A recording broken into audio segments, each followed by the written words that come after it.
하나님 말씀을 다 같이 보도록 하겠습니다. 신약성경 로마서 11장 36절 한 절 말씀을 우리가 다 같이 보도록 하겠습니다. 로마서 11장 36절 말씀입니다.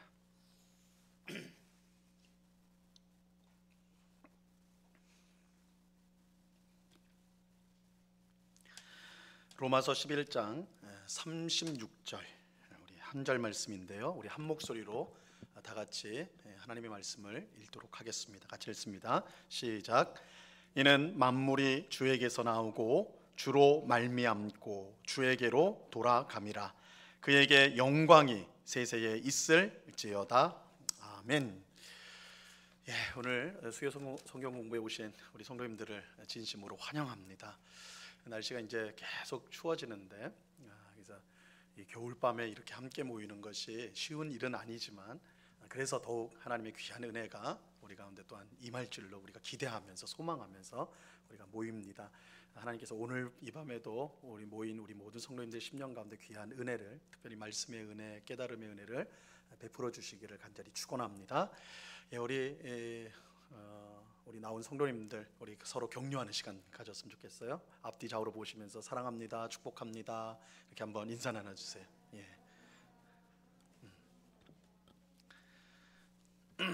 예. 제가 이제 몇 번 말씀드린 것 같은데 앞에서 보면 여러분들이 대부분 인상을 쓰고 있어요. 그래서 제가 설교하는 게 말씀을 이제 하려고 하는 게 좀 부담스러운데, 근데 인사하세요 그러면 그렇게 세상 아름다운 모습으로 웃으면서 인사를 나눠요. 어쨌든 좋습니다. 예, 오늘은 우리가 꼭 알아야 될 종교개혁 이야기 이제 6번째 시간입니다. 우리가 이제 첫 시간부터 지난주 5번째 시간까지는 루터를 중심으로 종교개혁 이야기를 우리가 살펴보았습니다.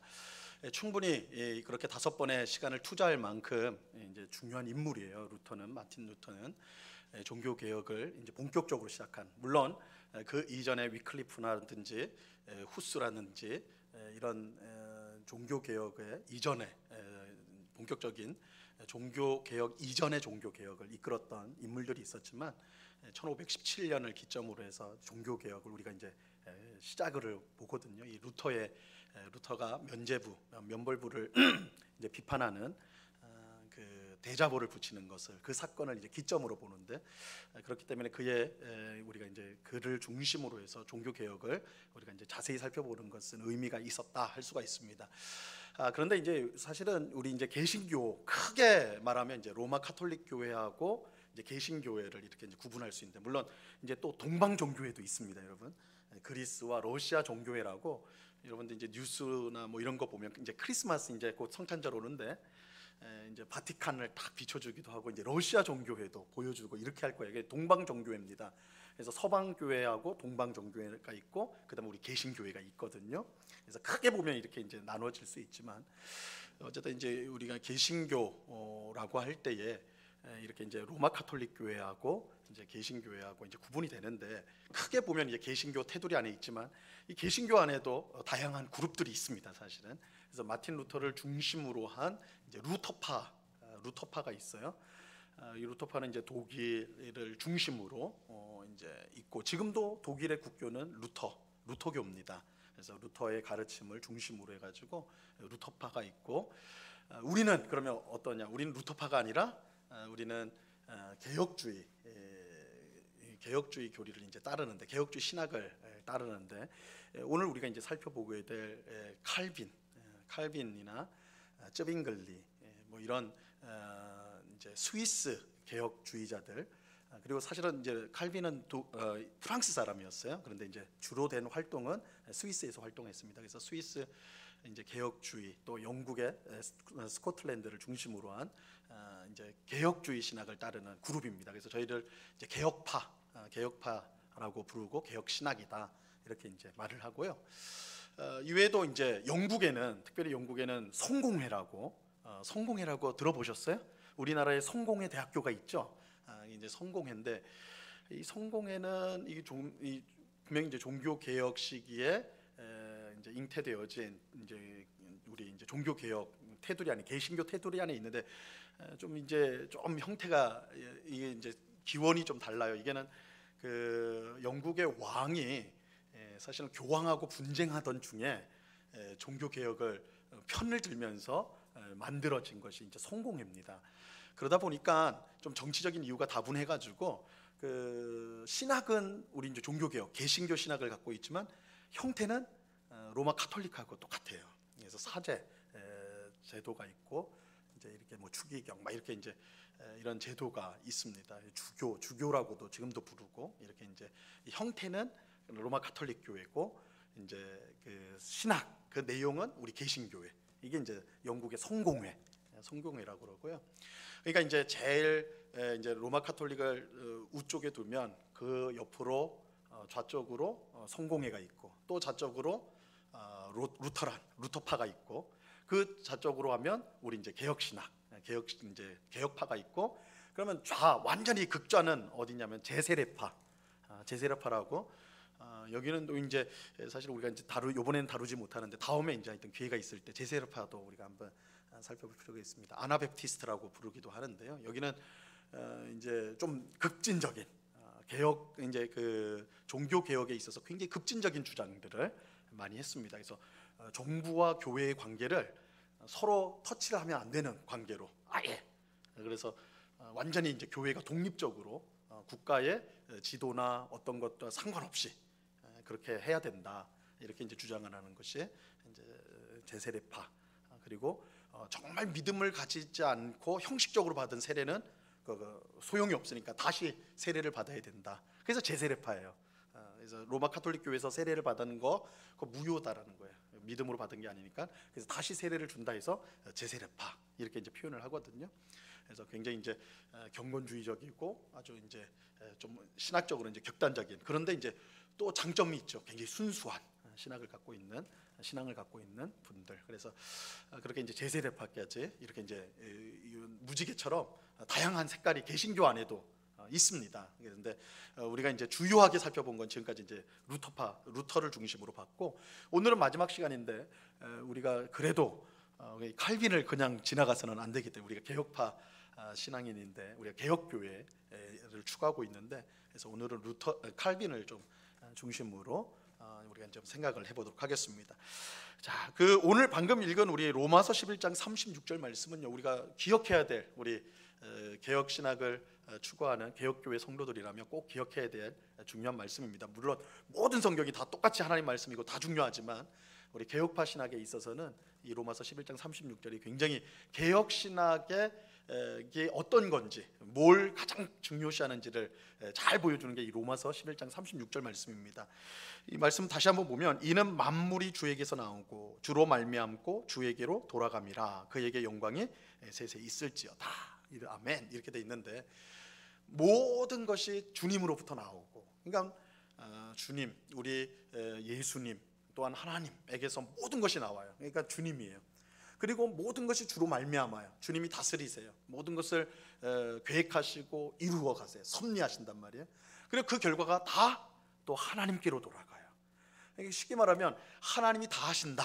아주 간단하게 말하면 하나님이 다 하신다예요. 이 말씀은 그죠? 하나님이 다 하신다. 이게 이제 우리 개혁 신학에서 가장 중요한 하나님의 주권을 나타내는 거예요. 그래서 이 세상을 창조하시는 일, 이 세상을 다스리시는 일, 우리를 구원하시는 일, 이 세상의 종말까지 마지막까지 처음부터 끝까지 그 안에 있는 모든 일들이 누구에 의해서 움직인다고요? 하나님에 의해서 하나님으로부터 나오고 하나님으로 말미암고 하나님께로 돌아가는. 그래서 이것을 우리가 하나님의 주권 사상이다 이렇게 합니다. 그래서 이 하나님의 주권 아래서 구원을 이해하기 때문에 우리에게 구원은 철저히 은혜인 거예요. 왜요? 하나님이 다 하셨으니까. 이게 이제 우리 개혁파 신학에서 가장 중요한 하나님의 전적인 은혜로 우리가 구원을 받는다. 이 근거가 되는 게 하나님의 주권 사상이에요. 그래서 그 주권 사상에서 우리가 선택을 받아가지고 예정을 받아서 구원받은 백성이 되고 우리가 비록 연약한 죄인이라도 우리가 구원의 확신을 가질 수 있는 이유는 하나님이 주권적으로 우리에게 구원을 주시고 우리의 구원을 이끌어 가시고 완성시키시기 때문이다. 이렇게 이제 귀결이 되는 것입니다. 그래서 이 말씀을 우리가 꼭 기억해 주시고 오늘 이제 칼빈에 대해서 한번 보도록 하겠습니다. 자, 나눠드린 유임을 보시면요. 들어가는 말부터 한번 보겠습니다. 종교개혁은 루터 한 사람의 위대한 업적이 아닌, 사실은 지금까지 다섯 번의 시간을 통해서 루터를 중심으로 이야기를 살펴보니까, 이 루터가 정말 위대한 사람이었구나, 이 루터 때문에 종교개혁이 일어났구나. 근데 이제 사실 그렇게 이제 강의를 진행해 왔지만 실상은 그렇지 않습니다. 루터가 이 일을 했다기보다는 루터를 대표로 하여서 하나님께서 그의 신실한 백성들, 이름 모를 수많은 개혁자들과 성도들을 통해서 이 일을 하신 거예요. 그래서 루터 한 사람의 위대한 업적이 아닌 수많은 개혁자와 이름 없는 성도들에 의해 이루어진 하나님의 역사였다. 우리가 잊어서는 안 됩니다. 모든 교회의 역사들, 일들은 다 하나님의 역사예요. 그래서 물론 그 앞에 두드러지는 사람들이 분명히 있습니다. 하지만 이 모든 것이 우리가 꼭 잊지 말아야 될 것은 하나님의 역사다. 하나님이 우리를 사용하신 것이지, 우리는 하나님의 손에 붙들려서 쓰임 받은 것이지, 마치 우리가 이뤄낸 것처럼, 우리가 공로가 있는 것처럼 그렇게 생각하면 안 된다는 것이죠. 이 종교개혁도 마찬가지예요. 루터나 칼빈이나 쯔빙글리나 아주 대단한 위대한 종교개혁자들이 있었던 건 사실이지만 그들 또한 하나님 손에 붙들려진 도구에 불과했다. 결국은 그들과 이름 모를 수많은 개혁자들과 성도들, 또 순교의 피를 흘렸던 그 많은 순교자들과 함께 하나님께서 그들을 사용해서 이 위대한 종교개혁의 일을 이루셨다라는 것을 기억해야 됩니다. 자, 그러면 우리는 주님을 위해 기꺼이 남이 알아주지 않는 자리에서 봉사할 마음이 있는가? 그죠? 이게 이제 우리는 다 루터가 되고 싶고 칼빈도 되고 싶고 드러나고 싶은데 사실은 그렇지 않다. 하나님의 역사는 결국은 이름 모를 수많은 성도들 하나님이 사용하셔서 일을 이루셨는데, 우리 또한 하나님의 나라와 또한 교회를 위하여, 하나님의 교회를 위하여 그렇게 이름도 없이 빛도 없이 그렇게 우리를 드릴 수 있는 마음이 있는가? 우리가 종교개혁사를 우리가 공부하면서 우리 마음속에 또한 그런 생각을 이제 가질 필요가 있는 것이죠. 자, 그러면 이제 내용을 보겠습니다. 제2세대 개혁가 존 칼빈. 루터가 1480년대 태어났으니까요. 칼빈은 1509년에 태어났거든요. 그러니까 나이 차이가 한 20살 넘게 이제 차이가 나는 셈이죠. 나는 셈이에요. 그러니까 한 세대 후 사람이라고 할 수가 있습니다. 칼빈은. 그래서 물론 우리가 종교 개혁을 딱 말하면 뭐 루터, 칼빈을 아주 거두로 보기 때문에 우리가 동시대에 같이 활동한 것처럼 그렇게 느껴지지만 사실은 칼빈이 한 세대 정도 후에 이제 활동을 했다라고 할 수가 있습니다. 물론 활동 시기가 겹치기도 해요. 그래서 두 사람 사이에 서신이 오고 가고 서로에 대한 평가를 남기기도 합니다. 그건 분명하지만, 그러나 이제 칼빈의 경우에는 다음 세대, 이제 종교개혁 2세대라고 말할 수가 있고, 그러다 보니까 종교개혁이 아주 이제 루터는 사실은 계속 싸움을 한 거죠. 제일 앞장섰던 사람이니까 막 두들겨 맞기도 많이 두들겨 맞고 하여튼 싸움을 했던 사람이라면, 칼빈도 물론 그런 어려움들이 많았습니다. 그럼에도 불구하고 아주 정교하게 이 개신교 신학을 세워갔던 인물이었다. 그래서 그런 점에서 루터는 선봉에 서서 막 투쟁하는 사람이었다면, 칼빈은 물론 그런 일을 같이 하긴 했지만 뒤에서 이제 그 개신교 신학을 아주 탄탄하게 그 기초를 닦았던 사람이 칼빈이었다. 이런 특색이 있다고 할 수가 있습니다. 우리가 이제 칼빈이라고 하죠. 칼빈이라고 하고, 우리나라에도 칼빈 대학교라고 있습니다. 그래서 이제 기념하면서 만든 대학인데 칼빈 대학교도 있고. 근데 이 사실은 정확한 발음은 아니에요. 이 칼빈이 프랑스 사람이라고 말씀을 드렸죠. 그래서 원래 프랑스 사람이니까 프랑스식으로 이름을 불러줘야 될 거 아닙니까, 그죠? 칼빈은 이거는 영어식 발음이에요. 존 칼빈. 그래서 이제 요한 칼빈이라고도 하고, 존이 요한이거든요. 그래서 존 칼빈 해가지고 요한 칼빈인데, 사실 그 사람이 프랑스 사람이었기 때문에 짱 칼뱅으로 불러야 돼요. 짱 칼뱅, 깔뱅이라고. 저도 불어를 배우지 못해가지고 제 발음을 너무 신뢰하시면 안 되고, 불어는 어렵더라고요. 그래서 하여튼 짱칼뱅이에요. 깔뱅이라고. 그래서 여러분들 책 같은 거 보시면 깔뱅이라는 이름으로도 나와요. 깔뱅이라고. 그래서 이게 누구냐? 칼빈이랑 동일하다. 이거는 프랑스식 이름으로 불렀다라고 생각하시면 되겠습니다. 우리는 이제 편의상 영어 이름으로 보겠습니다. 1번 보시면 존 칼빈은 1509년 7월 12일 프랑스 북부 지역에 위치한 노용이라는 데서 태어나게 됩니다. 그는 오를레앙 대학에서 법학 박사학위를 받은 법률가, 그러니까 법학으로 박사학위를 받은 굉장히 명석한 두뇌를 가진 법률가였어요. 법률가였고, 근데 이제 법률만 공부한 게 아니라 그는 어릴 때부터 신학 훈련도 같이 받았습니다. 신학 훈련도 같이 받았어요. 그래서 신학자이기도 했습니다.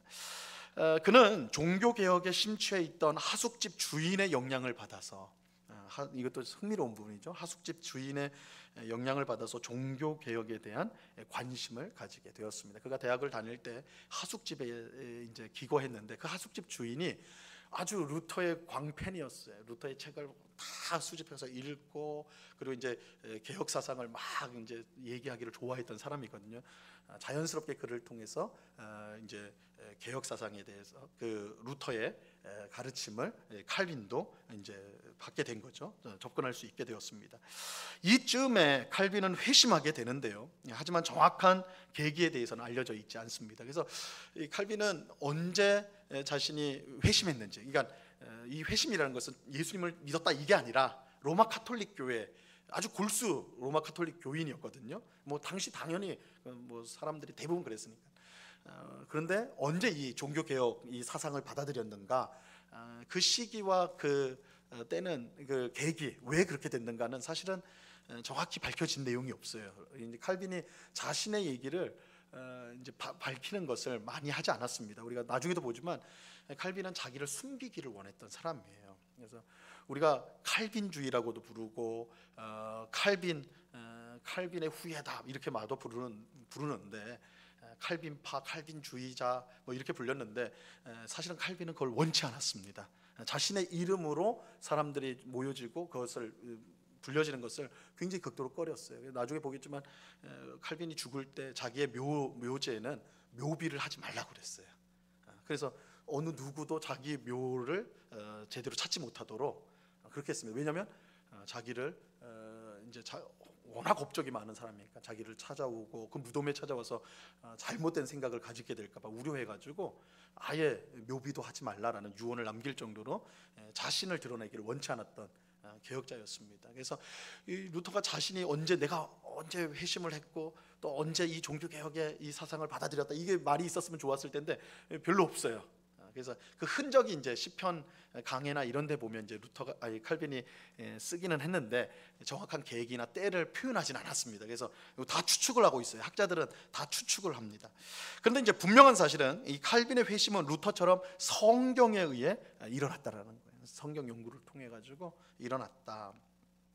사실 칼빈은 평생 루터를 직접 만난 적은 없었습니다. 말씀드린 대로 만난 적은 없었어요. 서로 서신을 오고 간 적이 있는데, 근데 루터도 칼빈을 좋아했고 칼빈은 루터를 굉장히 존경했습니다. 그래서 그의 책을 읽으면서 많은 영향력을 받았을 뿐만 아니라 뭐라고 불렀냐면 가장 존경하는 아버지다.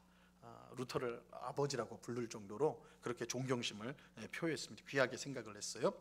자, 2번을 보시면 칼빈이 종교 개혁가로 알려지게 된 계기가 있었는데, 이 칼빈의 친구였던 니콜라스 콥이 이 파리 대학의 학장에 취임을 할 때요, 그는 칼빈에게 취임 연설문을 부탁을 하였습니다. 그래서 친구였으니까 칼빈이 굉장히 명석한 사람이라서 이제 부탁을 한 거예요. 그래서 칼빈이 연설문 초안을 잡아주는데 그 초안을 쓴 내용에 루터의 이 개혁, 이제 그 종교 개혁 사상이 굉장히 다분하게 들어가게 돼요. 그래서 우리가 이제 생각할 때 이때 이미 칼빈은 종교 개혁 사상이 딱 붙잡혀 있었구나, 종교 개혁가로서의 면모를 가지고 있었구나, 이렇게 이제 우리가 이제 생각을 할 수가 있어요.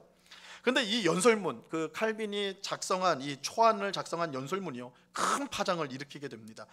당시 프랑스 국왕이었던 프랑스와 1세가 우리나라 최고 대학에서 파리 대학, 그러니까 우리나라로 하면 서울대학 학장이 취임을 하는데, 이 프랑스와 1세는 이 로마 카톨릭 아주 열렬한 추종자였거든요. 그런데 그 나라의 가장 위대한 대학교의 학장이 취임하면서 연설하는데 종교개혁 사상을 딱 취임 연설로 하니까 국왕이 화가 난 거예요. 화가 났어요. 분노한 거예요.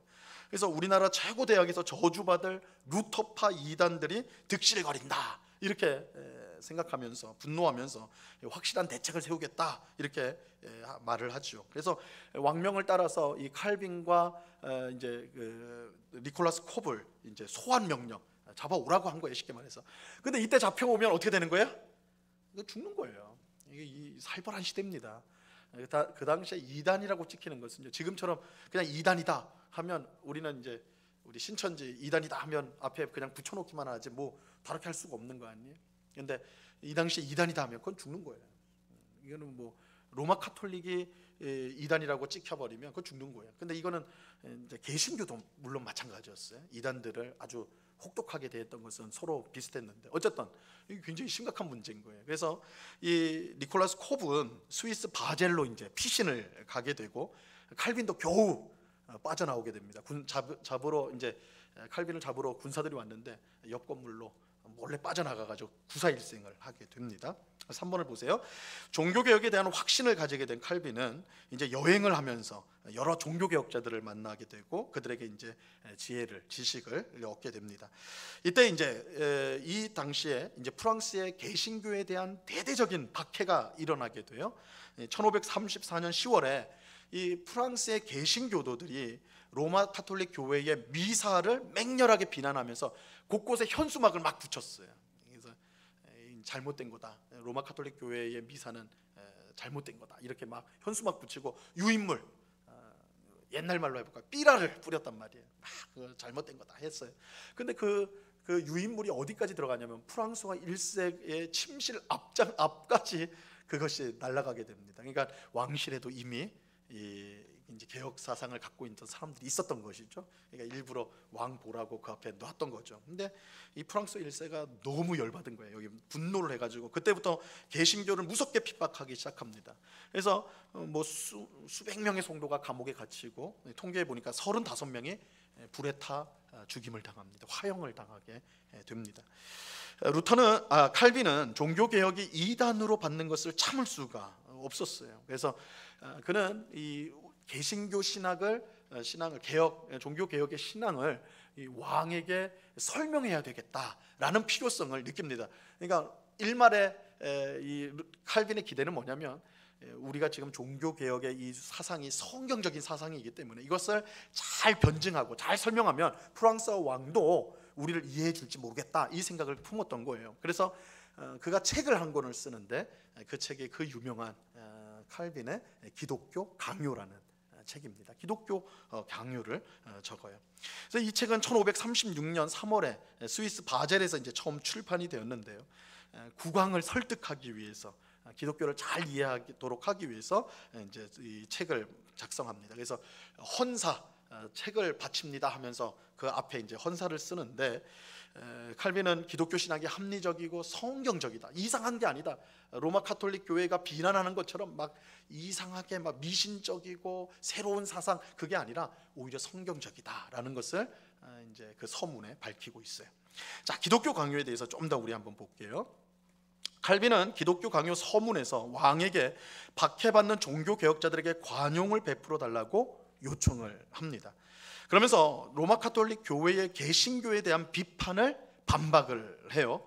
그는 초대교회와 현재 로마 카톨릭 교회 사이의 차이점을 강조하면서 개신교야말로 초대교회의 신앙을 계승하였다라고 주장을 하고 있습니다. 그래서 제가 전에도 한번 말씀을 드린 적이 있는데요. 우리 이제 로마 카톨릭 교회 지금 천주교회 다니시는 분들이 우리 개신교를 향해서 뭐 대놓고는 말하지 않겠지만 어떤 생각을 갖냐면 이 로마 카톨릭 교회에서 삐져나간 이단으로서 우리를 생각합니다. 개신교를 그렇게 이해를 해요.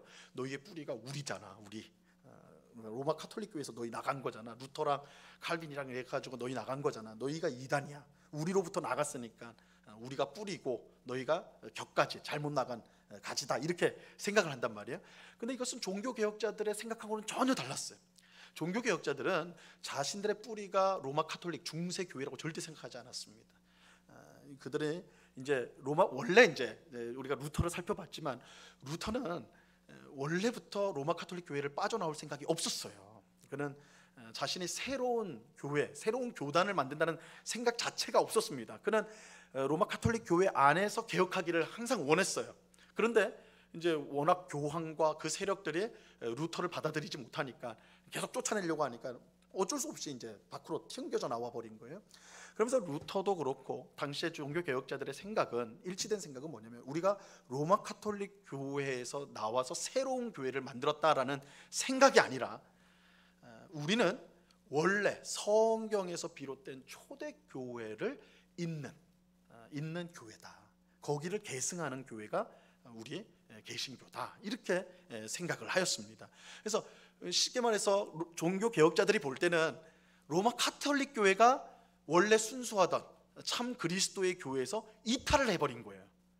그러니까 타락한 교회는 중세가 로마 카톨릭 교회가 이 길을 잃어버려 가지고 이탈해버린 것이고, 우리 종교 개혁자들은 오히려 이탈된 교회가 아닌 원래 교회, 순수한 교회의 맥을 잇는다, 이렇게 생각을 하고 그렇게 교회 개혁 운동을 진행했던 것입니다. 그래서 여러분도 우리도 그 생각을 가져야 돼요. 이 개신교라는 것이 로마 카톨릭 뿌리에서 나온 것이 아닙니다. 우리는 초대교회의 맥을 잇습니다. 그래서 이 칼빈이 이제 기독교 강요를 보면 칼빈이 자주 인용하는 것이 교부들입니다. 이 교부라는 것은 초대교회의 지도자들을 교부라고 해요. 교회의 아버지들이라고 해서 이제 교부라는 말을 우리가 붙이는데, 그러니까 1세기부터 이제 5세기, 6세기 전까지의 이 초대교회 시기의 교회의 지도자들을 교부라고 불러요. 교부라고 부르는데, 칼빈이 기독교 강요를 쓰면서 자신의 주장에 대한 이제 근거를 교부들의 글에서 많이 가지고 와요. 특히 그 중에 어거스틴. 제가 이제 아우구스티누스, 제가 어거스틴에 대해서는 이제 설교 중에도 여러 번 말씀을 드린 걸로 알고 있습니다. 이 별명이 있죠. 은총의 박사, 은혜의 박사라는 별명이 있습니다. 하나님의 전적인 은혜, 구원을 주창했던 분이 이제 어거스틴인데, 칼빈이 특별히 이 어거스틴의 영향을 많이 받습니다. 루터도 마찬가지예요. 루터도 어거스틴의 사상을 거의 흡수를 해가지고 종교개혁을 일으키거든요. 그러니까 루터나 칼빈이 어거스틴에 의지해가지고 그의 글로써 이 개신교 신학을 전개했다. 이것은 우리가 중세 교회에서 빠져나온 새로운 교회가 아니라 우리가 원래 오리지널이다. 우리가 원래 교회로 찾아간 교회다라는 것입니다. 그래서 혹 여러분이 친구나 누가 천주교회 분들이 너희는 우리한테 나간 이단이다 이렇게 표현을 하시면 아니다, 몰라서 그러는 것이다, 우리는 초대교회를 잇는 교회다, 이렇게 말씀을 하셔야 됩니다. 이게 이제 그래서 이 칼빈이 교부들을 많이 인용을 했다, 특별히 어거스틴을 많이 인용했다. 이건 굉장한 특징이라고 할 수가 있어요. 자, 이렇게 이제 그런 것을 말하면서 칼빈이 뭐라고 하냐면 굉장히 정중하게 왕에게 이제 요청을 하는 거예요. 관용을 베풀어 달라고 하면서, 그러나 경고도 하죠. 만약에 끝까지 우리를 박해한다면 하나님이 당신을, 또한 당신의 세력들을 심판하실 것이다. 그 유인물 박스에 한번 보세요. 이 서문에 있는 글입니다. 그러나 만약 폐하의 귀가 행악자들의 수군거림으로 가득 차 있어서 피고자가 자신을 위하여 사건에 관해 증언할 기회를 전혀 갖지 못한다면 참으로 폐하께서 묵인하는 가운데 독단적인 분노가 구속, 채찍, 고문, 자르는 것, 그리고 방화로 쉼없이 광란할 것입니다. 미친 듯이 난을 일으킬 것이다. 폐하가 우리 개신교 신학에 대해서 이 성경적인 이 교리에 대해서 귀를 막고 안 들으신다면 계속해서 이런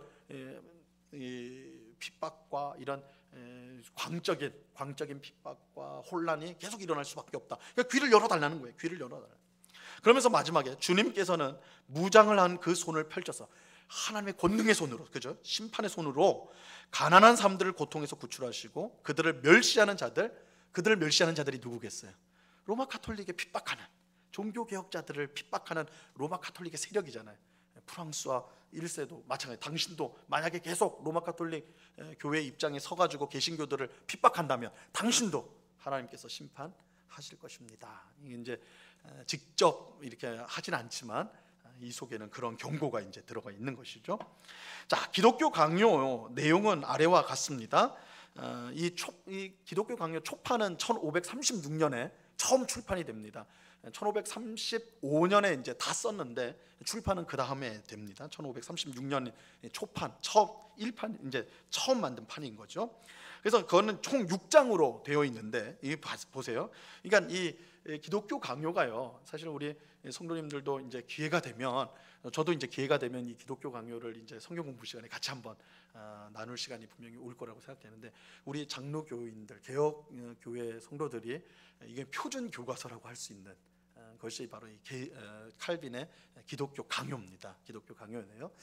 물론 기독교 강요가 이제 500년이나 지났고, 사실 읽어보시면 조금 어리둥절한 내용들도, 우리에게 생소한 내용들도 많이 나옵니다. 그 인물들이 다 생소할 것이고, 또 생소한 거는 로마 가톨릭 교회에 대해서 굉장히 공격적이에요. 그래서 교황을 적그리스도라고 부르고 막 저주하고 막 이런 내용이 아주 적나라하게 등장을 하거든요. 그래서 우리가 읽어보면 그게 오늘 우리가 이제 이해하는 것과고 좀 이제 좀 차이가 있어요. 그래서 그런 좀 생소한 게 있는데, 그러나 그 안에 이제 신앙의 내용들은 굉장히 잘 정리가 되어 있습니다. 그래서 굉장히 표준적으로 잘 정리가 되어 있어요. 이거는 이제 칼빈의 독단적인 아이디어, 생각이었다기보다는 종교 개혁자들 대부분이 그 신앙의 내용들을 갖고 있었습니다. 그래서 루터가 만든 신앙 고백서라든지 이제 그 요리문답 이런 걸 만들었는데, 그걸 보면 다 이제 어느 정도는 비슷한 구조를 다 갖고 있어요. 그래서 기독교 강요 구조를 보면 1장에서는 율법을 이제 다룹니다. 율법을 먼저 다루고, 이 율법에는 당연히 10계명을 해석을 하죠. 해설을 하고, 두 번째는 이제 믿음을 가집니다. 그러니까 이 순서도 굉장히 중요한 의미가 있어요. 우리가 생각할 때는 믿음이 더 중요하잖아요. 우리는 율법으로 구원받는 게 아니라 뭘로 구원받아요? 믿음으로. 그러니까 믿음이 제일 중요하니까 제일 먼저 나와야 될 것 같은데, 율법을 먼저 나온단 말이에요. 왜 그럴까요? 율법이 왜 먼저일까요? 율법이 우리를 믿음으로 인도하기 때문에. 율법이 초등교사라고 그랬죠. 그리스도로 인도하는 초등교사다라고 했잖아요. 율법을 먼저 배워야지 우리가 죄인인 것을 깨달아요. 죄인인 것을 알아야지 그리스도의 은혜의 깊이가 있을 수가 있는 거예요. 그렇죠? 여러분, 그 이제 학생들 야단을 칠 때 우리 선생님들이 훨씬 잘 알겠지만, 어떤 학생이 그 반성을 잘합니까? 자기가 뭘 잘못했는지 아는 학생이죠. 그죠? 내가 잘못했구나 알아야지 혼내도 받아들여요. 근데 아이들 막 야단치면 오히려 성내는 아이들이 있어요. 그죠? 막 왜 혼내냐고 오히려 눈 부릅뜨는 아이들 있단 말이에요. 그 왜 그래요? 자기가 뭘 잘못했는지 모르니까 그렇게 되는 거예요. 이 율법의 역할이, 물론 율법의 긍정적인 역할은 우리가 하나님의 뜻대로 어떻게 살 것인가를 보여주는 것이 긍정적인 역할이지만, 부정적 역할은 뭐냐면 우리가 죄인이라는 걸 깨닫게 해줘요. 그래서 우리는 망할 수밖에 없는 존재, 우리는 지옥에 갈 수밖에 없는 존재인 걸 깨닫게 해준 게 율법이에요. 그래서 우리가 율법을 배우면 우린 망했구나, 우리는 끝났구나, 어떻게 해야 되지? 이 질문이 나오는 거예요. 그래서 자연스럽게 어디로 인도해요? 우리를 그리스도를 믿음으로 가는 거예요. 그래서 이 순서가 있는 거예요. 그래서 율법을 먼저 가르치고, 2장에서는 이 믿음을 가르친다 할 때 사도신경을 해설을 합니다. 사도신경을 해설을 하고요. 그리고 3장에서는 기도를 해설하는데 주기도문을 해설합니다. 칼빈은 우리가 이제 굉장히 이제 아주 뭐라고 할까요? 아주 꼼꼼하고 아주 치밀한 이런 교리를 세운 사람으로 생각하기 쉽지만, 칼빈은 경건의 신학자라는 별명을 갖고 있습니다. 굉장히 기도에 힘쓰는. 그래서 그 기독교 강요에 보면 기도에 대한 분량이 상당히 많습니다. 기도에 대해서 할 말이 많은 사람이에요. 그만큼 경건했던 신학자가 칼빈이었습니다. 그래서 기도에 대한 내용. 4장에서는 이제 성례에 대해서 다룹니다. 성례. 그리고 5장에서는 이제 로마 가톨릭 교회의 거짓 성례. 로마 가톨릭 교회는 7성례를 주장했는데 그것이 잘못되었다. 그리스도께 제정하신 두 가지 성례, 성찬과 세례만이 유효하다 이렇게 주장하고, 마지막 6장은 그리스도인의 자유와 교회의 권세 그리고 정부와의 관계를 이제 기술을 하였습니다. 기독교 강요는 1536년에 초판이 나오고, 그 다음부터 이 칼빈이 부지런한 분이었어요. 그래서 딱 거기에 만족하지 않고 계속 증보를 합니다. 개정도 하고 증보도 해가지고 분량이 늘어나요. 그래서 41년 판도 있고 계속 판이 계속 나와요. 그 사이사이에 판이 나오는데, 최종적으로 1559년 판이 최종본입니다. 최종판입니다. 그래서 여러분들이 이제 시중에서 구할 때 이제 보통은 1559년 최종판을 우리가 구하고, 또 이제 기념비적으로 1536년 초판을 또 우리가 구할 수 있어요. 그 사이에 개정된 거는 사실은 우리가 이제 찾기는 이제 번역된 것은 제가 알기로는 많이 없는 걸로 알고 1536년 초판이랑 1559년에 이제 최종판을 우리가 이제 시중에서 기독교 서점에 가면 구입할 수가 있습니다. 그런데 이제 1559년 최종판이요 얼마나 발전하게 되냐면 초판보다 내용이 5배가 늘어요. 그러니까 내용이 5배나 늘고 책도 4권으로 나눠집니다. 그래서 지금 이제 번역된 건 보통 상중하로 해가지고 되지만 그 안에 보면 1권, 2권, 3권, 4권으로 구분이 되어져 있어요. 그래서 보시면 1권에는 성부 하나님에 관한 내용, 2권에는 성자 하나님, 3권에는 성령 하나님, 4권에는 교회, 이렇게 이제 크게 큰 카테고리로 말하면 이렇게 삼위일체 하나님과 교회로 이렇게 구분해서 되어 있습니다. 이 최종판이 초판보다 훨씬 많은 분량으로 증보되었는데 5배로 놀라운 것은요 그의 신학이 변함이 없다라는 거예요. 초판부터 최종판까지. 그래서 그의 신학이 굉장히 일관성 있는, 칼빈의 신학이 일관성이 있었다라는 것을 알 수가 있습니다. 자, 이제 제네바의 개혁자 이제 칼빈에 대해서 좀 더 어떤 활동을 했는지 보겠습니다. 칼빈은 공부를 더 하기 위해서 스트라스부르로 가려고 했습니다. 왜냐하면 프랑스는 지금 굉장한 박해가 임했기 때문에 있을 수가 없어요. 그래서 비교적 이 개혁주의 이제 그 종교 개혁을 많이 받아들였던 스위스 지역으로 가려고 했습니다. 이 스위스 지역은 이 유럽의 많은 피난민들이 모이는 지역이기도 했어요. 그러니까 카톨릭 지역에서 로마 카톨릭이 이제 힘이 센 지역에서는 이 종교 개혁, 개신교에 있을 수가 없으니까 스위스로 많이 피난민들이 들어오게 됩니다. 이제 칼빈도 마찬가지였어요. 그래서 그는 이제 스트라스부르로 가려고 이제 했는데 마침 전쟁이 나가지고 직접 갈 수가 없었어요. 전쟁이 나가지고 그래서 우회하는 길에 제네바가 있었습니다. 그래서 제네바를 들리게 돼요. 이때 이제 칼빈이 기욤 파렐이라는 사람을 만나게 됩니다. 이 기욤 파렐이 이제 칼빈의 친척의 소개로 해가지고 이제 찾아가요. 칼빈을 찾아갑니다. 기욤 파렐을 찾아가는데 이 파렐은 칼빈에게 다음 장 3장에 보세요. 파렐은 칼빈에게 제네바에 머물면서 당신 스트라스부르에 가지 말고 여기 제네바에 머물러라 있어라. 그러면서 이 종교개혁 제네바를 개혁하는 교회를 개혁하는 일에 함께 해달라. 이렇게 이제 주장합니다. 이 기욤 파렐은 이제 그 몇 년 전에 이미 제네바에 와서 종교 개혁의 일을 했는데 혼자 감당하기가 쉬운 게 아니었어요. 몇몇 그런 개혁자들과 하기가 어려웠고 이 칼빈처럼 아주 명석하고 또 성경의 조예가 깊은 이 칼빈이 만약에 같이 한다면 정말 이 귀한 개혁의 일을 할 수 있겠다 판단을 하고 기욤 파렐이 찾아가가지고 우리 함께 합시다, 함께 일합시다 이렇게 이제 권한 거예요. 하지만 칼빈은 제네바에 있을 생각이 전혀 없어가지고 그는 이 칼빈은 스트라스부르에 가가지고 이 계획이 뭐냐면 평생 자기는 이 성경 연구에 힘쓰겠다. 이제 책을 썼으니까 이 책을 더 이제 발전시키고 그래서 개신교 신학을 더 내가 해야 되겠다. 그러니까 학자예요, 천상학자인데 딱 그 생각만 갖고 있는 거예요. 이제 사람들 앞에 나타나가지고 뭘 할 이런 생각은 안 했어요. 그러니까 루터랑은 좀 다르죠. 루터는 사람들 앞에 딱 나타나가지고 아주 리딩하는, 사람들을 이끌어가는 아주 그런 타입이었다면 칼빈은 그런 타입이 아니었어요. 굉장히 내성적이고 막 이런, 그러니까 사람하고 어울리기보다는 혼자서 묵상하고 명상하고 성경 공부하고 책 쓰고 이걸 좋아했던 사람이에요. 그래서 당연히 기욤 파렐이 같이 일합시다 할 때 저는 스트라스부르로 가야 됩니다. 저는 계획이 따로 있습니다. 저는 조용히 성경 공부하면서 여생을 보내려고 합니다. 이렇게 했단 말이에요. 그런데 이 파렐은요 보통 사람이 아니에요. 보통 사람이 아닙니다. 이 보통은 그냥 설득하다가 안 되면 어떻게 해야 돼요? 알았어요 이러면 되는데 이 파렐은요 굉장히 강력한 사람이에요. 만약 당신이 내 의견을 내 이 권면을 받지 않고 성경 공부하러 가면 하나님이 당신을 저주할 겁니다. 저주한다고 그랬어요. 저주한다고. 밑에 박스 한번 보세요. 칼빈의 말이에요. 파렐은 나를 제네바에 머물도록 강권하였다. 벌써 이 단어부터 세잖아요. 강권하였다. 그가 사용한 수단은 상담이나 권면이 아니라 뭐였다고요? 무시무시한 협박이었다. 파렐은 협박을 했어요. 나는 이러한 폭언이, 칼빈이 그걸 폭언으로 느꼈단 말이에요. 폭언이 마치 하나님께서 그의 전능하신 손을 내밀어 나를 붙드시는 것처럼 느껴졌다. 나는 개인적인 연구에 전력할 것을 결심한 뒤여서 다른 일에는 매이고 싶지 않았다.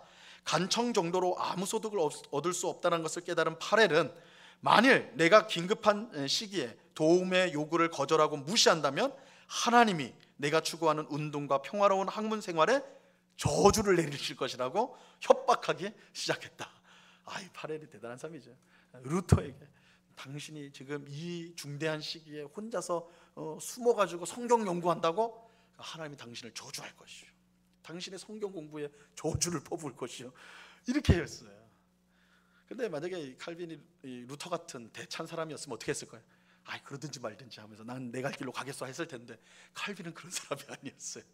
이 저주를 받고는 안 되겠는 거예요. 마음이 흔들린 거예요. 그래서 알겠다고. 그래서 그 강권에 이기지 못해서 제네바에 남게 됩니다.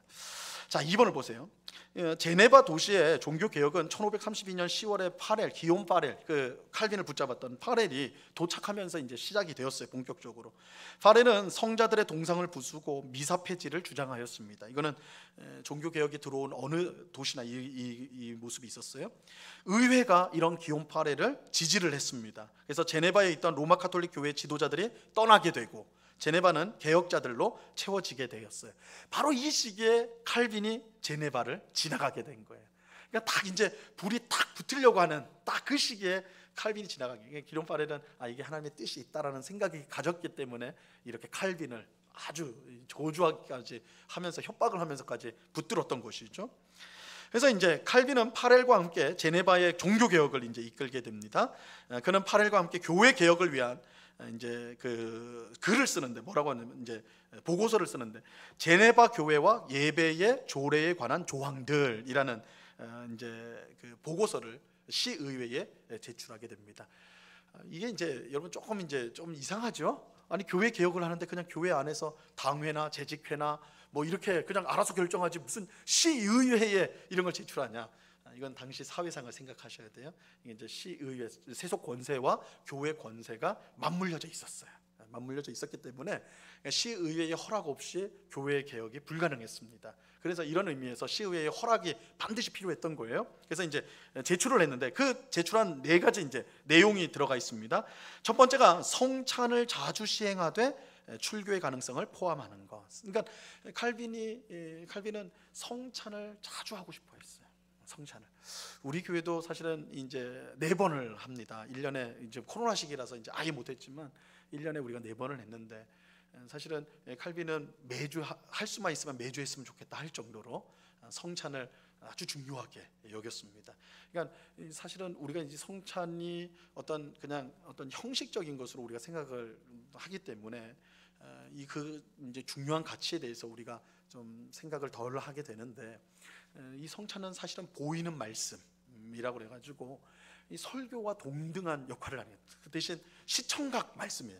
눈으로 보고 입으로 먹고 그죠, 느끼는, 그게 하나님 말씀으로서 예수님의 살과 피, 나를 위해서 죽으신 살과 피고 또 내 생명의 떡, 예수 하나님으로 말미암아 내가 산다, 생명의 떡, 그리고 성도들이 다 같이 먹으면서 천국에서 누릴 잔치, 그를 상징하는 이 성찬에는 굉장한 신학적 의미가 많이 포함되어 있어요. 그래서 칼빈은 이거 자주 했으면 좋겠다, 그래서 한 달에 한 번씩이라도 합시다 하면서, 칼빈이 뭘 했냐면, 그러나 아무나 이 성찬 받으면 안 된다. 아무나 할 수는 없고, 만약에 하나님 앞에 죄를 범했음에도 불구하고 회개하지 않는 자, 망령된 자들은 교회에서 권징을 해가지고 그 사람은 성찬에 못 들어오도록 해야 된다. 이것을 이제 그렇게 보고서에 쓴 거예요. 그래서 출교의 가능성을 포함할 것.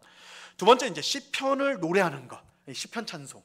그래서 이것도 우리 이제 오늘날 우리가 좀 생소한 부분인데, 종교 개혁자들은 찬송가를 할 때 이 음악에 대해서 신경을 굉장히 많이 썼습니다. 음악에 대해서 신경을 많이 썼는데, 사실은 루터도 그렇고 칼빈도 그렇고, 칼빈도 작곡을 직접 했거든요. 그러니까 음악의 조예가 대단한 종교 개혁자들은 대단했습니다. 그러니까 음악가들, 준 음악가들이었어요. 그런데 놀랍게도 교회에서 그런 특별한 찬송을 부르는 거에 대해서 기뻐하지 않았어요. 그러니까 노래를 만들어 가지고 하는 게, 그거를 굉장히 극도로 주의해야 된다. 악기 사용에 대해서도 극도로 주의해야 된다. 이렇게 주장을 하면서 찬송이 가장 완성된 찬송이 뭐냐? 시편 찬송이다라고 생각을 했어요. 그래서 시편에 곡을 붙여 가지고 그것을 불러넣는, 이게 이제 개혁교회의 또 하나의 전통이기도 합니다. 우리가 이것도 나중에는 한번 저희가 같이 배워보면서 시편 찬송이 우리나라에도 지금 이제 찬송가가 나왔거든요. 그래서 우리가 그걸 한번 좀 같이 배워볼 텐데, 이 시편을 노래하는 거, 이게 이제 개혁교회의 또한 귀한 전통입니다. 이 칼빈이 이렇게 이제 주장을 했어요. 세 번째는 자녀들에게 신앙을 교육하는 것. 이게 우리 개혁교회의 자녀들의 신앙 교육이 얼마나 중요한지를 칼빈부터 이렇게 인식을 벌써 하고 있었습니다. 그래서 신앙 교육을 위한 세부 규칙을 마련해야 된다라는 내용들로 있고, 이거는 한번 보세요. 자녀들이 목회자들 앞에 나와서 시험을 치를 것을 규정했다. 이 세죠, 그죠? 그러니까 목회자가 어린 자녀들의 그 신앙의 진실한 그 신앙이 어떠한지를 검증하도록, 그거를 의무적으로 하도록 그렇게 했다는. 그러니까 굉장히 우리 자녀들에 대한 신앙 교육을 굉장히 이제 중요하게 여겼습니다. 그래서 지금도 우리가 이제 그 개혁주의 신학이 발달한 데가 스위스하고 네덜란드, 화란이거든요. 근데 화란에 있는 개혁자들이 이제 미국으로 건너갔는데, 미국의 이제 북동부 지역에 있는 그랜드 레피스라는 지역이 있어요. 거기 칼빈 대학교가 있거든요. 거기에 있는 이제 화란 개혁교회 신자들이 많이 그 지역에 삽니다. 거기는 교회가 학교를 운영합니다. 직접 교회가 학교를, 그러니까 선생님을 학교에서도 보고 교회에서도 보고 이렇게 되는 거예요. 신앙 교육을 그만큼 중요시 여겨요. 그러니까 교회가 학교를 운영할 만큼 신앙 교육을 굉장히 중요시 여긴다. 이게 칼빈과 우리 개혁 교회의 굉장히 중요한 방점이 거기에 있습니다. 네 번째는 이제 결혼에 관한 법칙에 대해서, 이제 이 결혼이 하나님께서 만드신 제도이기 때문에 굉장히 중요한 것으로 인식을 했습니다. 그래서 이런 규칙을 만들어야 된다, 이렇게 이제 보고서를 시의회에 제출했어요. 3번을 보시면 칼빈은 모든 시민이 바른 신앙을 고백함으로써 제네바를 모범적인 신앙 공동체로 만들고자 했습니다. 그래서 그는 교훈과 신앙 고백을 작성하여 잘못된 신앙과 바른 신앙을 구별할 수 있는 기준을 제공하게 됩니다. 그래서 신앙 고백서를 만들어요. 신앙 고백서를 만드는데, 이거는 칼빈뿐만 아니라 모든 종교 개혁자들이 힘썼던 일이 뭐냐면 신앙 고백서를 만드는 일입니다. 신앙 고백서. 이 신앙 고백서라는 게 뭐냐면 우리가 믿는 바가 뭐냐라는 거예요. 그거를 핵심을 요약한 거. 그러니까 성경에 있는 가장 중요한 교리들을, 엑기스들을 모아놓은 거를 우리가 신앙 고백서라고 할 수 있습니다. 그리고 이 신앙 고백서를 잘 가르치기 위해서, 어린이들이나 청소년들에게 잘 가르치기 위해서 만든 게 요리문답. 질문 있고 답 있고, 질문 있고 답 있고. 그래서 우리 소요리 문답, 웨스트민스터 소요리 문답, 우리 주일 오후 창예배 때 웨스트민스터 소요리 문답이라든지 하이델베르크 요리 문답이라든지, 이게 이제 신앙 고백서를 교육하기에 좋게 문답, 질문하고 답하고 이렇게 만드는 거예요. 이게 그 종교 개혁자들이 성경을 가르치는 것과 함께 중요하게 여긴 게 이 신앙 고백을 가르치는 거였어요. 그래서 각 나라마다 종교 개혁자들이 자기 나라의 신앙 고백서를 만듭니다. 그래서 제네바 신앙 고백서가 있고, 요리 문답이 있고, 화란에 이제 네덜란드, 벨기에 쪽에서도 이제 신앙 고백서가 있어요. 그리고 프랑스 신앙 고백서, 스코틀랜드 신앙 고백서. 그러니까 나라마다 다 있어요. 이거는 개혁 교회들이 신앙 고백서를 얼마나 중요하게 여겼는가. 그래서 그거 교육하는 거예요. 그래서 우리가 보통 우리 교회에서도 그렇게 했는데, 주일 오후 시간에는 신앙 교육, 신앙 고백서를 설교를 합니다. 그래서 네덜란드 교회 같은 경우는 매년 똑같아요. 하이델베르그 요리 문답을 1년 코스로 해가지고 그걸 매년 합니다. 매년. 그러니까 그 교회에서 자란 사람은 1년에 한 번씩은 하이델베르그 요리 문답을 처음부터 끝까지 다 배우게 되는 거예요.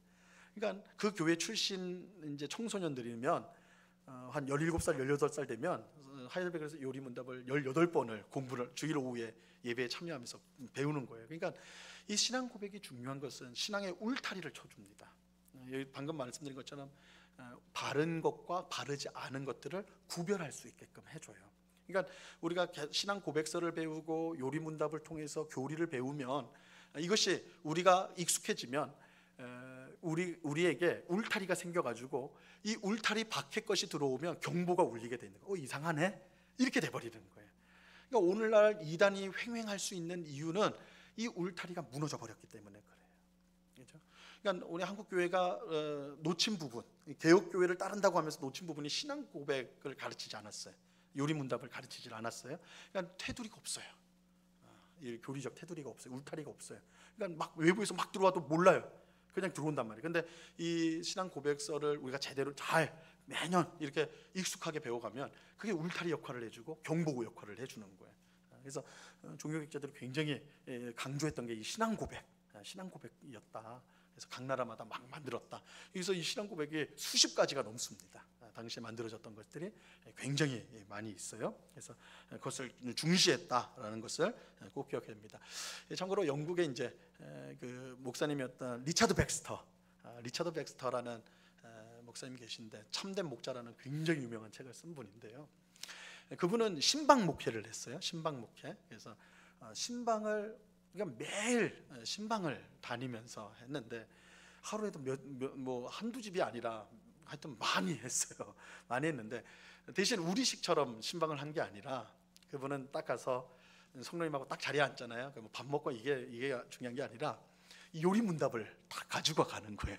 그래서 일문답, 사람의 제일 가는 사람의 제일 가는 목적이 무엇입니까? 이렇게 물어봐요. 그러면 정답은 뭐예요? 하나님을 영화롭게 하고 그 안에서 그를 영원히 즐거워하는 것입니다. 이게 돼야 되는, 이 답이 나와야 되는 거예요. 답이 안 나오면 어떻게 해요? 그 이제 설교하는 거예요. 가르쳐 주는 거예요. 막 하고 그 다음 날 또 오는 거예요. 와가지고 또 물어봐요. 이렇게 그러니까 이 요리문답을 가지고 이런 신앙 고백을 가지고 신방 목회를 했다고 그래요. 그래서 사실은 유명한 말이죠. 그분이 이제 리서 백스터가 지금 제가 마을 이름이 생각이 안 나는데 그 마을에 들어올 때는 참 성도가 눈에 이제 드물 정도로 보기에 드물 정도로 없었는데 그가 그 지역을 그 마을을 떠날 때는 그 마을에 삼신자가 아닌 사람이 없었다. 이렇게 할 정도로 그런 평을 받을 정도로 그러니까 성도를 다 찾아가서 이 요리문답으로 확인을 한 거예요. 그 신앙을 철저하게 확인했다. 그래서 이 종교개혁자들이 이런 신앙 고백을 굉장히 중요하게 여겼다. 고백서를 중요하게 했다. 이거는 오늘날 우리가 이제 좀 생각을 해봐야 돼요. 자 보세요. 뭐라고 했냐면 칼빈은 제네바 시민들이 10명씩 관원 앞에 나와서 그가 만든 신앙 고백을 고백하며 준수하겠다는 서약을 하도록 했다. 강하죠, 그죠? 셉니다. 근데 이렇게 세면 반발이 당연히 있겠죠. 4번 보세요. 하지만 시민들은 칼빈의 개혁을 강압적으로 여기고 저항을 하게 됩니다. 이건 너무 세다는 거예요. 너무 세다. 이렇게 하는 건 너무 강압적이다. 이 칼빈의 종교 개혁을 반대했던 필립이라는 사람이 있었는데 이 칼빈이 강제로 신앙 고백을 하게 한다고 비판하면서 이 성찬을 권징의 수단으로 활용하니까 그러니까 죄를 지은 사람을 성찬을 못 받게 이렇게 이제 권징의 수단으로 사용하니까 그것을 이제 선거의 쟁점으로 삼아가지고 이제 이 필립이라는 사람이 선거에 나갔는데 이 칼빈을 비판하면서 선거 전략을 짠 거예요. 그래서 그가 이제 의원이 되는 것이죠. 그러면서 그 세력이 힘을 얻게 되니까 칼빈하고 파레를 추방시켜 버리는 일이 발생하게 됩니다. 이거는 다 시민들도 그 편을 들었다는 거죠. 칼빈에 대한 반감이 컸다라는 거예요. 자, 5번을 보시면 칼빈은 제네바에서 추방당합니다. 그러니까 종교 개혁을 아주 의욕 있게 하려고 했는데 너무 이게 강하다 보니까 반발을 사게 된 거예요. 그래서 추방을 당해요. 그래서 그는 바젤에 은신하면서 원래 자기가 꿈꿨던 이제 내가 이제 쫓겨났으니까 더 이상 목회가 아닌 내가 연구 활동을 해야 되겠다 이렇게 이제 생각을 하고 이제 바젤이라는 곳에 가서 그렇게 하려고 그래요. 그런데 하나님께서 그를 가만 놓질 않아요. 이 바젤에 있던 이제 칼빈에게 종교 개혁자였던 부처 마틴 부처와 카피토라는 종교 개혁자들이 있었는데 그 사람을 스트라스부르로 부르게 돼요. 그러니까 원래 칼빈은 그곳에 가고 싶어 했는데 이제 우여곡절 속에 제네바를 갔죠. 근데 진짜 스트라스부르에서 그를 불렀는데 이 부처와 카피토가 칼빈에게 뭘 제안했냐면 이곳에서 피난민 목회를 해라. 프랑스에서 오는 불어를 할 줄 아는 사람들, 이 피난민들이 많이 들어오니까 목회를 하십시오. 이렇게 이제 한 거예요. 당연히 칼빈은 거절을 했어요. 나는 학문 연구를 하겠습니다. 이렇게 한 거죠. 근데 이번에도 부처가 뭐라고요? 똑같아요. 똑같이 뭐라고 하면 하나님께서 요나같이 반항하는 종들을 다루는 방법을 아신다. 이것도 저주죠. 요나가 어떻게 됐습니까? 그 하나님 명령 피해가지고 도망가다가 물속에 빠져서 고기 속에서 3일간 있어서 회개하고 다시 딱 나와가지고 순종하게 되잖아요. 그 말 한 거예요. 너 불순종해? 피난민 안 해? 그럼 너 요나처럼 된다? 칼빈은 하여튼 가는 곳마다 이렇게 협박을 받았어요. 그러니까 칼빈이 어떻게 했겠습니까? 칼빈은 마음이 약한 사람이에요. 그래가지고 알겠다고 그래가지고 이 스트라스부르에 남아가지고 이제 지도자 피난민 교회를 맡게 됩니다. 이 칼빈을 권면했던 이 부처 마틴 부처라는 사람은 쯔빙글리 이후에 스위스 종교개혁을 이끌어가는 위대한 지도자였어요.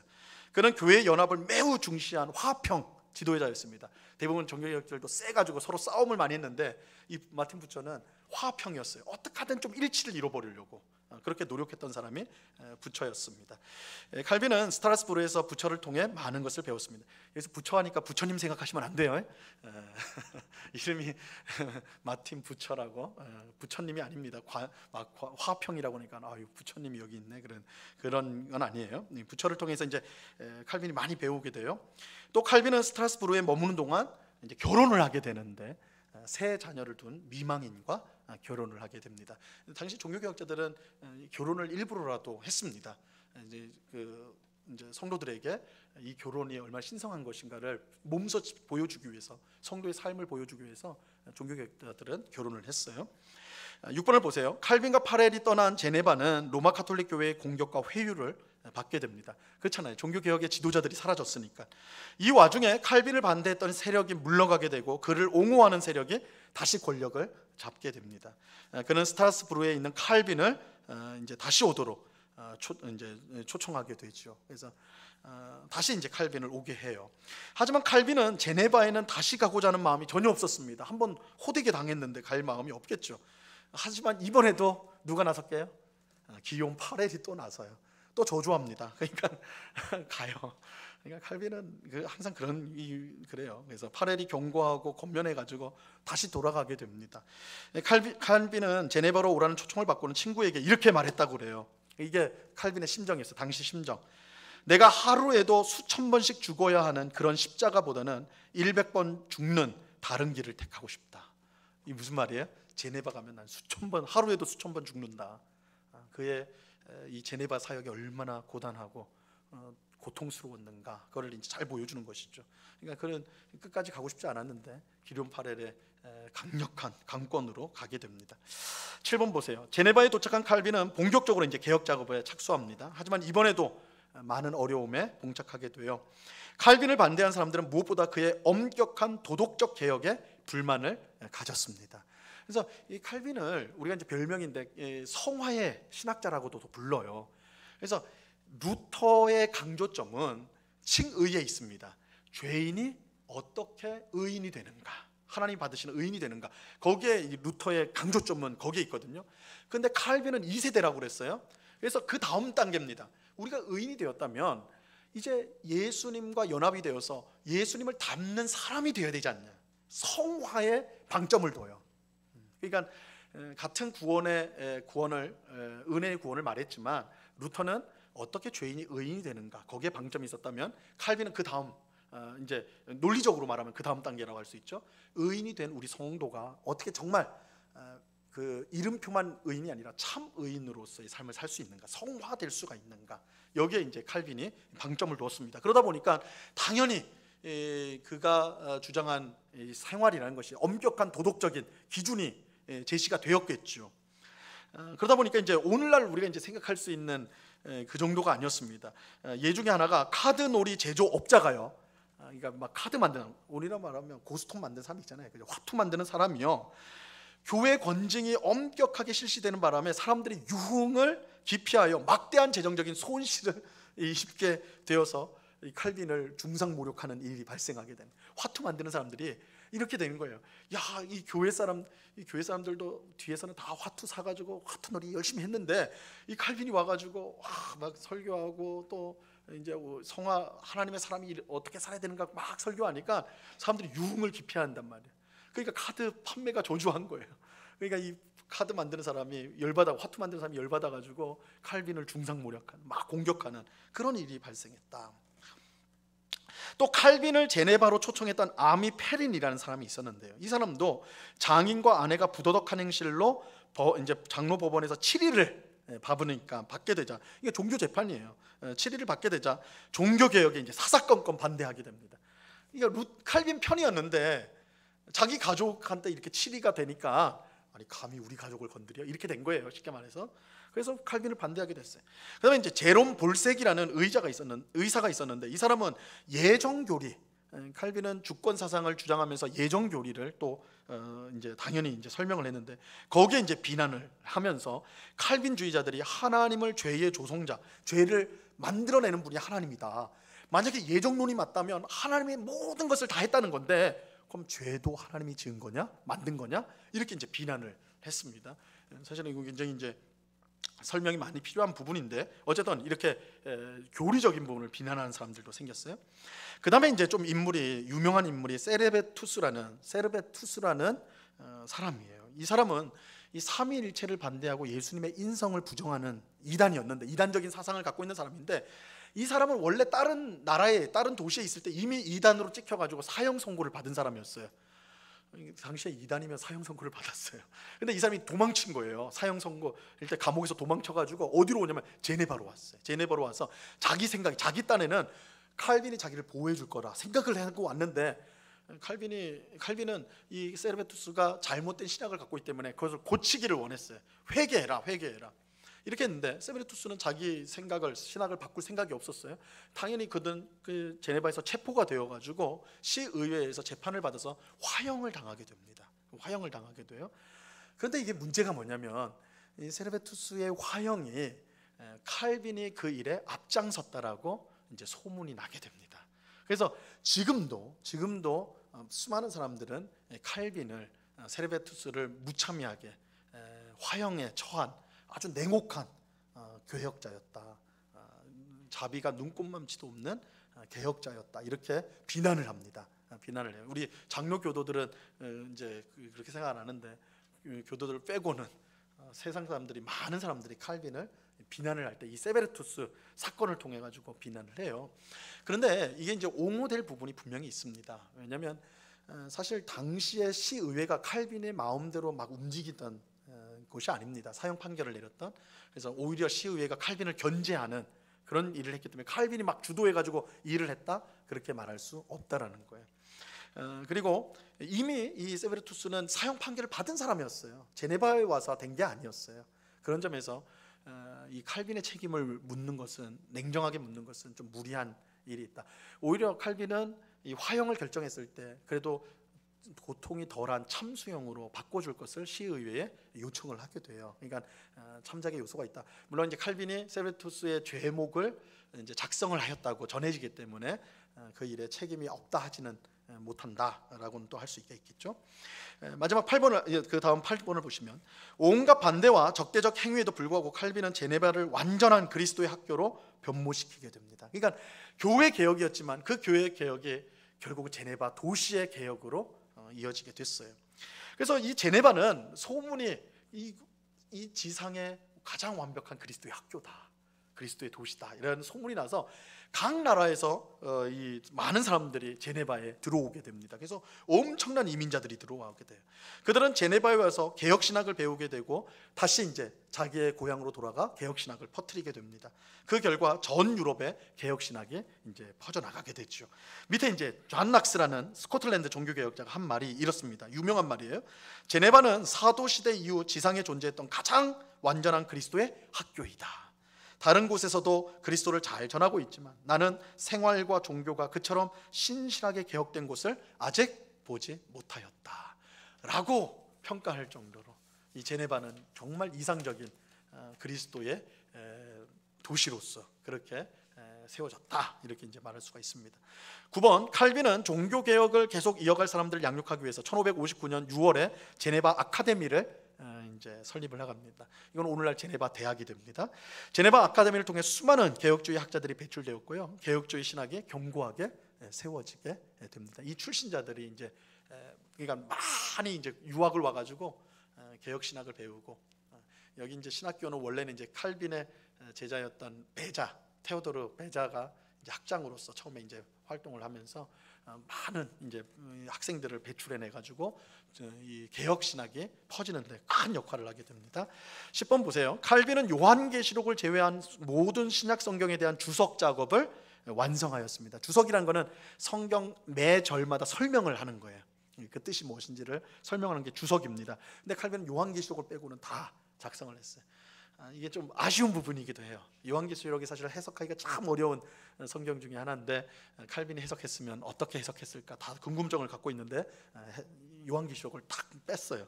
그거는 하지 않았습니다. 주석 작업 안 했고, 구약 성경 또한 몇 권을 제외하고 모든 주석 작업을 하였습니다. 그래서 이 칼빈의 성경 주석은요, 지금도 학자들이 참고를 합니다. 500년 전에 쓰여진 건데도 지금도 칼빈의 의견을 전문학자들이 구합니다. 그 정도로 권위 있는, 그러니까 굉장히 하나님이 주신 귀한 은사를 가지고 성경을 해석했던 정말 귀한 성경 교사였다. 칼빈이 그런 사람이었다는 걸 알 수가 있습니다. 이것은 여러분 오늘날도 이제 구할 수가 있습니다. 11번 보세요. 칼빈은 13가지나 되는 병을 앓고 있었습니다. 고단했죠. 그러니까 이게 이제 혼자서 학문 생활을 했으면 좋겠다 하는데도 영향이 있었을 것 같아요. 몸이 워낙 약했어요. 그래서 움직이는 병동이라는 별명이 있을 정도로. 근데 이제 그의 동료가 그렇게 아파하는 칼빈을 보면서 좀 쉬어라. 우리 보통 그러잖아요. 아파하면 좀 쉬어라 그러죠. 그러니까 칼빈이 뭐라고 했냐면, 주님께서 다시 오실 때 내가 게으름을 피고 있는 것을 보시면 어떻게 합니까?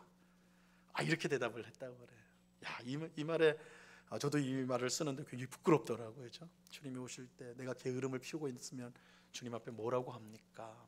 칼빈이 그렇게 말을 했다고 그래요. 그는 병으로 걷지 못하게 되자 들것에 실려서 예배당에 가서 강단에 앉아 설교를 하였습니다. 못 말리죠, 그죠?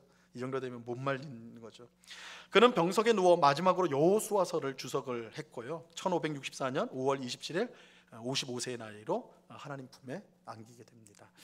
그의 시신은 유언을 따라 묘비가 없는 이제 묘에 안장이 되게 되는데, 여러분 인터넷에 한번 칼빈의 묘 한번 해보시면요, 굉장히 초라해요. 초라합니다. 조그만 이제 풀 같은 것만 막 좀 있고, 조그만 묘에, 이건 시대를 움직였던, 지금도 그 영향을 발휘하는 위대한 인물의 묘라고 전혀 생각할 수 없는 그런 작고 초라한.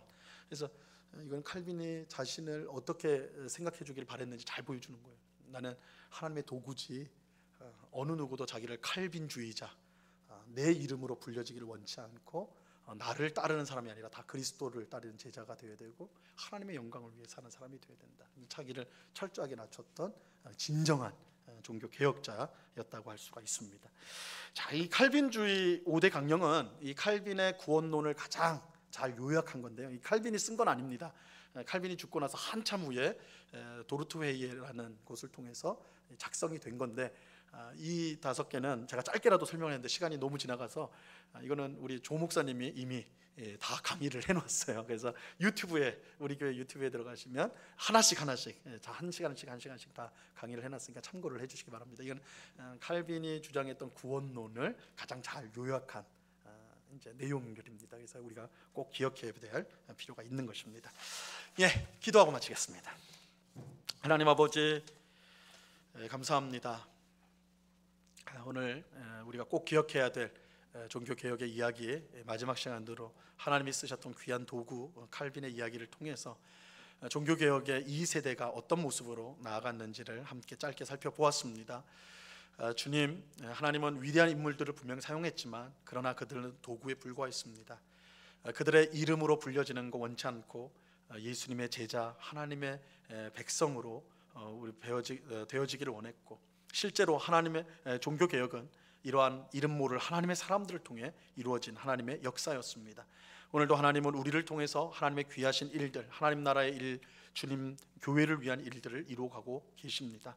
우리가 주님의 도구라는 의식을 가지고 하나님이 원하실 때 우리 자신을 온전히 드리는, 칼빈이 정말 주님이 다시 오실 때 내가 게으름을 피우는 것을 보면 어떻게 보실까 생각하였던 것처럼 우리가 하나님 앞에서 코람데오, 하나님 앞에서 늘 있다는 의식을 가지고 주님 앞에 충성을 다하는 주의 백성들이 다 될 수 있도록 주님 꼭 붙잡아 주시옵소서.